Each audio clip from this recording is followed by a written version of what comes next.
बातम्या आहे जरांगे पाटील यांच्या संदर्भातली कोण पडलं कोण जिंकलं याच्याशी आम्हाला अजिबात देणं घेणं नाहीये। एक्झिट पोलवर मनोज जरांगे यांनी आता आपली पहिली प्रतिक्रिया दिली आहे। मी किंवा माझा मराठा समाज जाहीर निवडणुकीमध्ये नव्हतो असं त्यांनी म्हटलं। माझा समाज निवडणुकीत नव्हताच, फक्त आमच्या मताची किंमत होणं गरजेचं होतं। आम्हाला गोरगरीब मराठ्याला किंमत दिली जात नव्हती असं त्यांनी यावेळेस म्हटलं। एक्झिट पोलवर आता मनोज जरांगे पाटील यांनी आपली प्रतिक्रिया दिली। कोण पडल कोण नाही जिंकल याची आम्हाला नाही देणं घेणं, अजिबात देणं घेणं नाही। पण मराठा समाजाला आव्हान आहे की कोणी पडला कोणी निवडून आला तरी आपण निवडून येणाराची पोस्ट करायची नाही, पडणाराची करायची नाही। कोणाचा जे जे कार बी नाही आणि कोणाला नावही ठेवायचं नाही।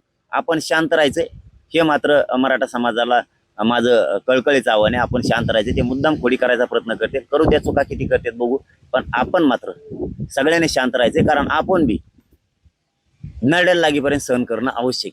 एक महिनाभर शांत राहा, आपण कुठंही कायदा सुव्यवस्था बिघडणं असं कोणतंही काम करायचं नाही।